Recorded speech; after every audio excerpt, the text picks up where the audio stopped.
मोदी जैसा सरकार होता ना, ये नेपाल यहाँ नहीं रहता। यहाँ पे ये नेपाल सबसे आगे रहता है, विश्व का सबसे आगे रहता है। भाई नाम बता दो अपना। मेरा नाम राजन भंडारी है। राजन भंडारी कह रहे हैं कि अगर मोदी जैसा यहाँ का भी प्राइम मिनिस्टर होता तो सब कुछ बेहतर होता। आज बड़े दुख के साथ ये बताना पड़ रहा है कि खराब पत्रकारिता की और चरण चुंबक पत्रकारिता की वजह से आज भारतीय मीडिया के रिपोर्टर नेपाल में पिट रहे हैं। उन्हें नेपाल में गालियां दी जा रही हैं और ये हाल किसी एक आध रिपोर्टर का नहीं है। भारत का हर बड़ा चैनल नेपाल में गालियां खा रहा है। मोदी जैसा सरकार होता ना, ये नेपाल यहाँ नहीं रहता। यहाँ पे ये नेपाल सबसे आगे रहता है, विश्व का सबसे आगे रहता है। भाई नाम 13 सेकंड में 2 थप्पड़ और फिर उसका आईडी कार्ड तोड़कर फेंक दिया और पता नहीं 13 सेकंड के बाद उसका या उसके साथ क्या हुआ।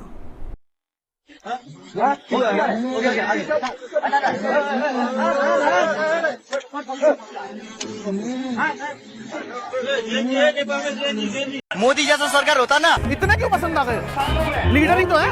मोदी जी जैसा देश में कोई प्रधानमंत्री बनेगा ही नहीं आज तक। बना है, इतना तानाशाह कोई हो ही नहीं सकता। हाँ रहेगा ही नहीं। लोकतंत्र अगर वो भी तो नहीं दिखेगी। मोदी जैसा सरकार होता ना। आपने पकड़ लिया। हम कोई बीजेपी है जो चोरी करेंगे। शूट कर रहा था और तभी जेनजी प्रोटेस्टर्स आते हैं, कहते हैं ये मीडिया बंद कर, तुम गोदी मीडिया हो।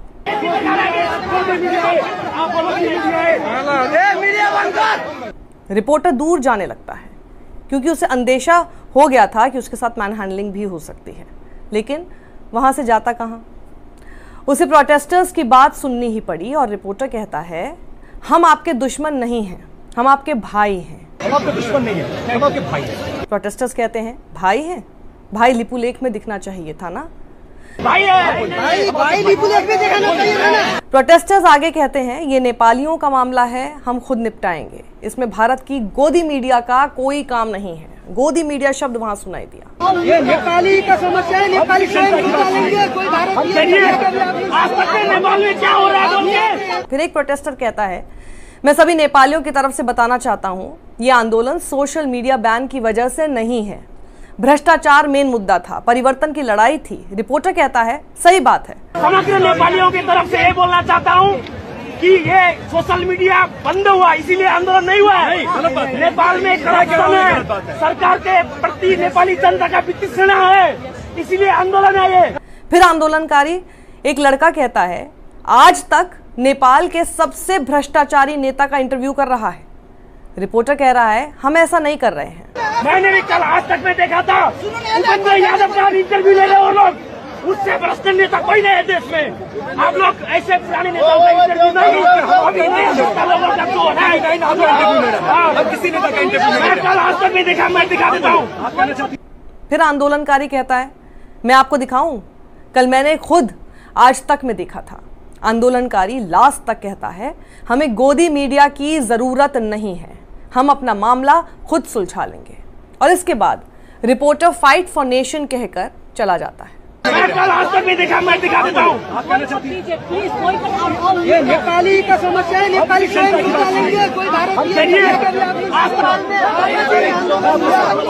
वहीं ये देखिए न्यूज 18 जहां रिपोर्टर शूट कर रहा था और तभी एक प्रदर्शनकारी बिल्कुल गुस्से में आता है और रिपोर्टर से झगड़ने लगता है और तभी रिपोर्टर कहता है हम आपके समर्थन में हैं। प्लीज यूर सपोर्ट में, हम आपके सपोर्ट। स्थानीय नेपाली व्यक्ति गाली देते हुए कहता है कि हमें आपका समर्थन नहीं चाहिए। I don't want to support. यानी गोदी मीडिया की असलियत नेपाली भी अब जान चुके हैं। नमस्ते, मैं सबीरुद्दीन अहमद पूर्व बर्धमान से। मुझे जो मैं आप लोगों को दिखा रहा हूँ, मैं एक ही बात समझ में नहीं आ रहा है कि एक ही क्लिपिंग हर चैनल पर, और सबसे बड़ा बात है जो लड़का ये चीज़ बोल रहा है, मैं उसी से सिर्फ एक सवाल पूछना चाहता हूँ, भाई ले जा इसको, हम लोगों को छोड़ दे भाई। नेपाल जैसा बर्बाद हुआ और भी बर्बाद हो जाए, कोई दिक्कत नहीं है, ले जा मोदी को तू लोग। और गोदी मीडिया मोदी इतना अच्छा है तो भाई इतना लात क्यों खा रहा है? बेशरम जाहिल लोग, पैर चाल लेना मोदी की।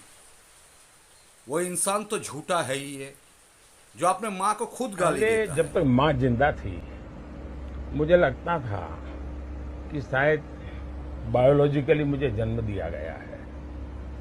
माँ के जाने के बाद इन सारे अनुभवों को मैं जोड़ करके देखता हूँ तो मैं कन्विंस हो चुका हूँ। गलत हो सकता हूँ, लोग लेफ्टिस्ट लोग तो मेरे धज्जियां उड़ा देंगे, मेरे बाल नोच लेंगे।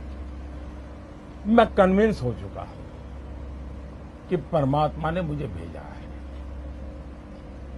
ये ऊर्जा